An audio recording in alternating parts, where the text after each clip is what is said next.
एक बार ढोलकपुर जंगल में कुकू कोयल बहुत ही मीठा गाना गा रही थी।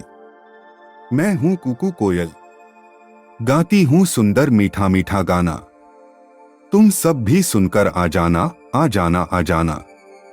उसकी आवाज दूर दूर तक सबको सुनाई दे रही थी।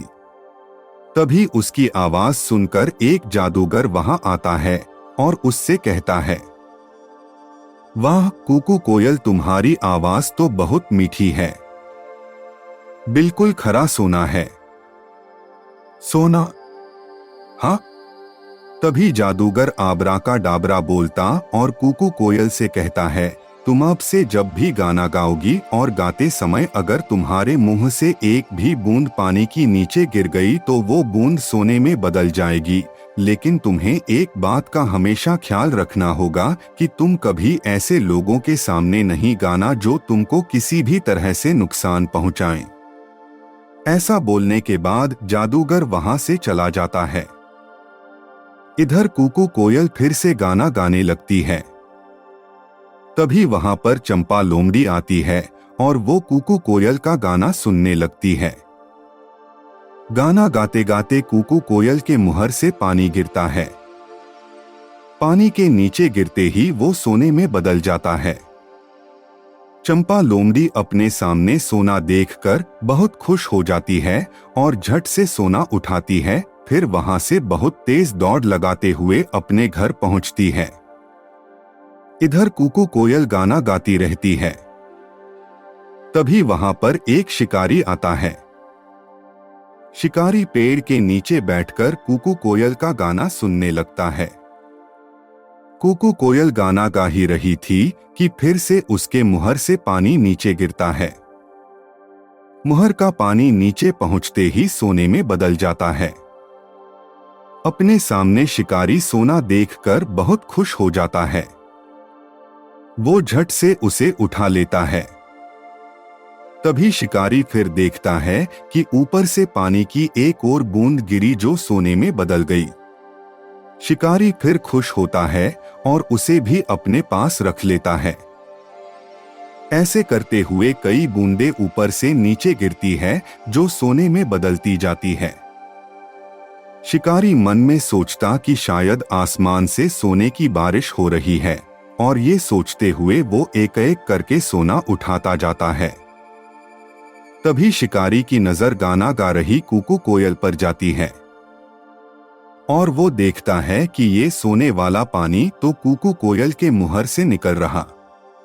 फिर वो बिना देरी किए कोयल को पकड़ने के बारे में सोचता है, क्योंकि कुकू कोयल को पकड़कर वो बन जाएगा अब बहुत बहुत अमीर।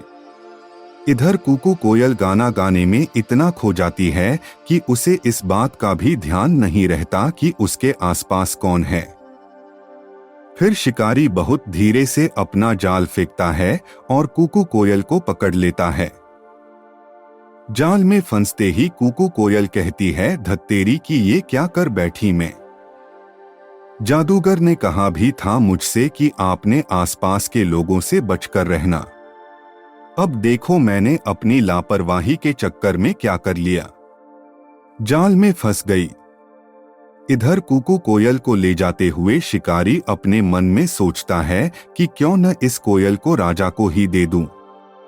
अगर राजा को दे दिया तो राजा इसके बदले मुझे राजमहल में रहने देंगे, फिर पूरी जिंदगी आराम से बीतेगी मेरी।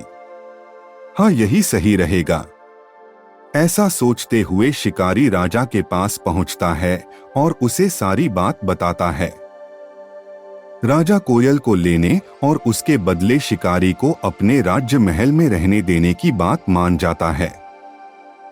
तभी वहां पर राजा का मंत्री आता है और उससे बोलता है कि महाराज, ये शिकारी झूठ बोल रहा। आपने कभी सुना या देखा भी है क्या किसी चिड़िया के मुहर से सोना निकले? भाई मैंने तो नहीं देखा। मंत्री की बात सुनकर राजा शिकारी से कहता है कि पहले मुझे सोना दिखा। आखिर ये कोयल कैसे सोना निकालती है, मैं भी तो देखूं। राजा की बात सुनकर शिकारी कोयल से गाना गाने को कहता है, लेकिन कोयल तो इस बार कोई गलती नहीं करना चाहती थी। इसलिए वो अपना मुहर ही नहीं खोलती। शिकारी के बहुत बार कहने पर भी जब कोयल गाना नहीं गाती तब राजा को ये सब देखकर गुस्सा आ जाता है और वो अपने सिपाहियों से कहकर कोयल को जाल से निकाल देता है और शिकारी को पकड़ लेता है। जाल से निकलते ही कोयल गाना गाना शुरू करती है। कुकू मैं हूँ कुकू कोयल गाती हूँ मीठा मीठा सुंदर गाना, जिसे सुनकर तुम सब मेरे पास। और फिर तभी उसके मुहर से फिर से पानी नीचे गिरता है जो सोने में बदल जाता है। राजा ये सब बस देखता ही रह जाता है और अपने सिपाहियों से कोयल को पकड़ने को कहता है। लेकिन इस बार कुकू कोयल पहले जैसी कोई भी गलती नहीं करती है और वहां से उड़ती हुई सीधे ढोलकपुर जंगल पहुंचती है।